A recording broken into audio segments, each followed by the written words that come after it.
welcome to the KC and PC Fantasy Football Podcast.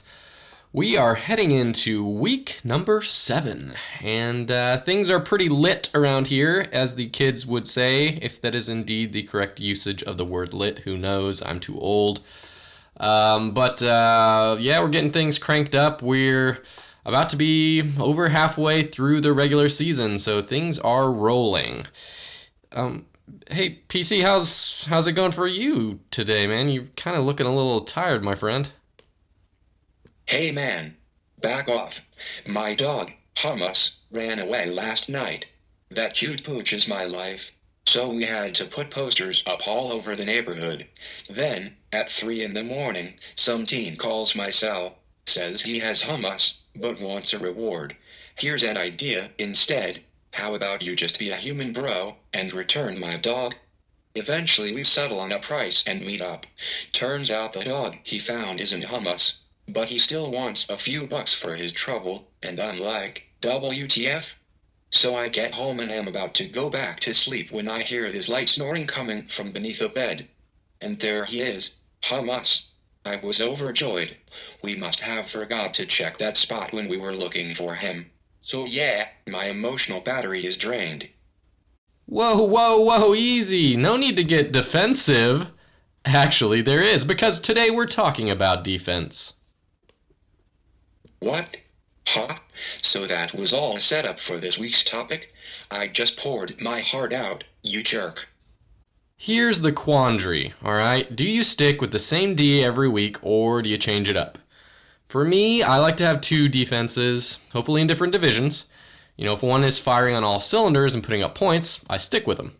Unless, of course, the other has a matchup that's just way too juicy to pass up. I'm a strong believer in scouring the waiver wire for the best matchups. If a team is playing the Cardinals, I'm claiming them. No questions asked.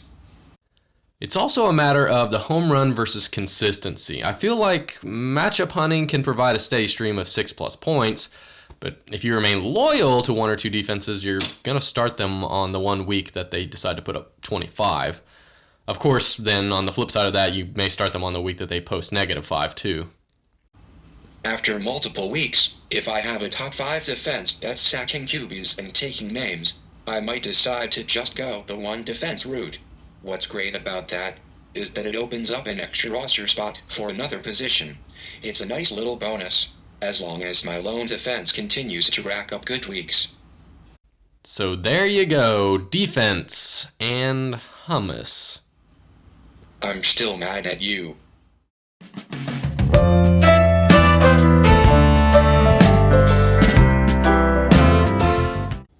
I just wanted to pause for a moment and thank one of our sponsors, the Maybank Mirthnasium. Located in a lake house around Cedar Creek Reservoir and owned by Ha Ha Clinton Dix, this pop-up comedy club will be open for one night only in late August 2019. And the Maybank Mirthnasium is proud to announce that they finally landed their headliner. Is it Dave Chappelle? Pfft. Jerry Seinfeld? Please. Amy Schumer? She wishes. It's world-renowned laughmeister Harrison Hearn. So get your tickets ASAP, bring your best LOLs, and prepare to get your funny bone tickled in weirdly inappropriate ways.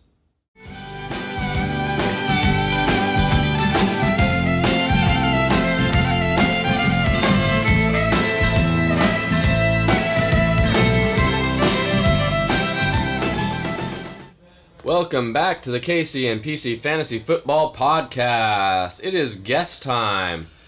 I want you to please welcome to the KC and PC Fantasy Football Podcast a man who is a living example that no one is perfect. Kyle Littleman. Kyle, how's it going there? Great. Nice to be on the show. Thank you, sir. Yeah, thanks for coming on, man. All right. So, Kyle, we have a few questions for you here that deal with Gangster for Life League as well as the NFL, and we're just going to get going here. Bring them. So the first question I have here is, who is the one player you'd want to have on your team for the next 5 years? Maybe it's some young buck, maybe it's an old guy, but it doesn't matter. Who are you going with for 5 years? Well, for the next 5 years, I think I'd have to go with Saquon Barkley. I think he got drafted high for a reason, really good runner, and they're just going to wear him out for the next 5 years where he may not have a good contract after that, but for these first 5 years, he'll be really, really good. For sure. You were a noted sweeper of soccer back in the day. Definitely played some, as the Europeans call it, football. So, if you were an NFL kicker, what would your make percentage be from 30 to 40 yards, do you think? Just kicking those extra points. Yeah, so a few people know this, but I was actually a kicker in 7th and 8th grade football as well. Bussy Middle School? That's right, shout out Let's. And I'm a high school coach now, and coach basketball, though, not football. Stay away from football, way too hot in Texas. But like the spring game 2 years ago, afterwards I got out there and I hit a 50-yarder. Now, it was wind-aided, no doubt, but it was still 50 yards. So I'm saying 30 to 40 yards, I'd make a good 75% of them, I like maybe. it. There's some confidence there. All right. Here's a bit of trivia for you now. It's a little tricky. Can you name the last 8 Super Bowl matchups? So you can start with the most recent, which would probably be easiest. So 2018, who was in it? I can't even remember 2018. I'll be real honest with you guys.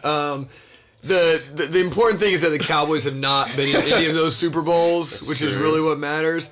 And I'm really drawing a blank on who even won the Super Bowl. Was it the Patriots last year? They were in it. Who did they lose it against in the NFC East? Oh, the Eagles with Nick Foles. Okay, and then 2017, who did we have? Would have been the Patriots' revenge on the NFL because they tried to suspend Tom Brady. Who were they beating in that matchup?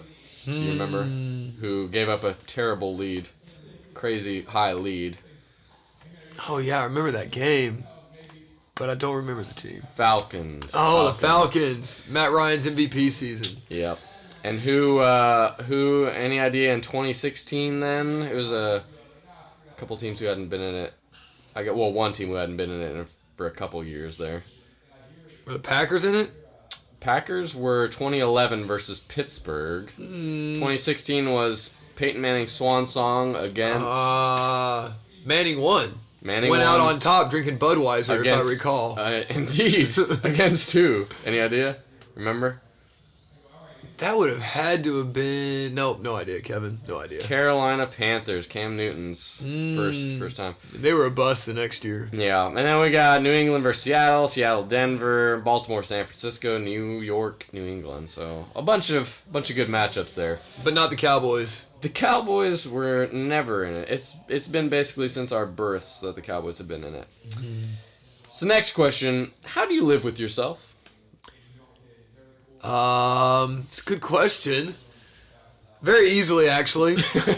Wow, all right. Wake up every day, about 5 o'clock. Go mold young minds for about an hour every day. And then just play basketball. It's pretty much a dream. It's a good gig. It's a good gig. Good gig if you can get it. Okay. Predictions for the Cowboys this year. Do you think they're going to the playoffs? What do you think their record is going to be? Any ideas? I was very high on the Cowboys. I was thinking 11 or 12 wins. And then we got this news about our starting center this week. Very sad. And if he doesn't play, I could easily see an 8-8 season and Jason Garrett being fired. Ooh. And sadly, I think that might be the case. If Garrett gets fired, do you think that's happening after the season, or do you think they start off so poorly that they get rid of him before the season's over? If they start off poorly, I think they'll get rid of him. If it's one of those things where they're just kind of mediocre all year, I think they'll just wait till the end. Okay. Because Garrett seems to be Jones's boy for whatever reason. Yeah, it's a very strange reason. It is. Okay, and let's see here. Last and final question. So how do you deal with multi-week injuries and suspensions? If someone's, going to be suspended for a few weeks before the start of the season, are you going to draft them? Are you really going to bump them down? What's the strategy there for you? My strategy there is I usually don't draft them unless it's a steal. Like in 2, 3, 4, 5 rounds later. Just because I feel like the fantasy seasons are so short. If you're drafting someone in the first or second round and you're then missing your first or second round pick for 3 to 6 weeks, you could be in such a hole you can't dig out of it by the time they're back performing from drugs or injuries or whatever it may be. For sure. All right, well, that was Kyle Littleman here. Hopefully he's doing well this season. Hopefully he hasn't beaten me or isn't going to beat me. And we wish him the best of luck. Thanks for coming on, Kyle. Oh, anytime, anytime.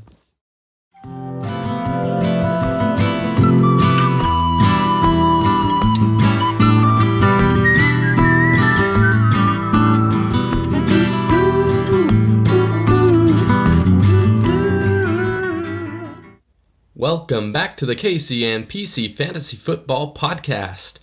So this segment, I wanted to do something a little bit different. I wanted to go for some rankings. And, I'm watching a lot of football on TV these days, and a lot of the times you see fans holding up signs. Some of them can make you chuckle, some of them make you cringe. So I just wanted to give the best 4 and worst 4 fan signs. So we're going to start with the worst 4. And confusingly, we'll go from least worst to worst, if that makes any sense, which it probably doesn't. So the least worst of the 4 is giant heads of players. You see this a lot. It's at football games, but a lot of the times it's at basketball games too. And it was pretty fun at first, just giant head of a player who's out there on the field, but it's kind of been overdone now, and there really isn't even a message associated with it. So it's just kind of a dude staring at you from 50 yards away. It's kind of creepy, but so that's number 4. Number 3, something along the lines of, "Marry me, Tom Brady." I mean, what kind of person proposes to a complete stranger? You don't know their beliefs, their values, their goals, or even their personality. Maybe start by asking if they want to go out for a cup of coffee or something. It's just, start small, right? Okay, number 2 on the worst signs. "You're in Steelers country." Okay, this is one of the most annoying signs to me, because the purpose of fan signs isn't to be a mall directory and remind people of where I am. Do I yell, "You're in my guest bathroom going number 2" when you visit me? No, I don't. That would be rude and very strange. And then number 1, the worst of the worst fan signs, is just the simple "Go team." That's just so generic. Do you even know which team you're cheering for? It's just bad. And then we're going to go on to the best 4 fan signs, and we'll, confusingly again, start with the least best and go to the best. So number 4 is a sign that reads, "I just hope both teams have fun."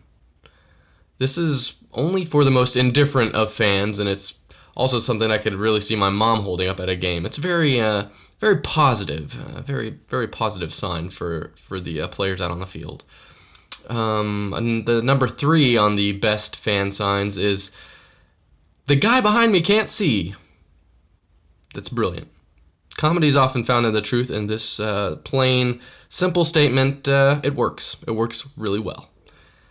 Number 2 of the best fan signs is John 3:16. There's some guy holding up the Bible's most famous verse in the stands, right? And it's also the laziest form of Christian discipleship that I know of, but it gets the point across, right?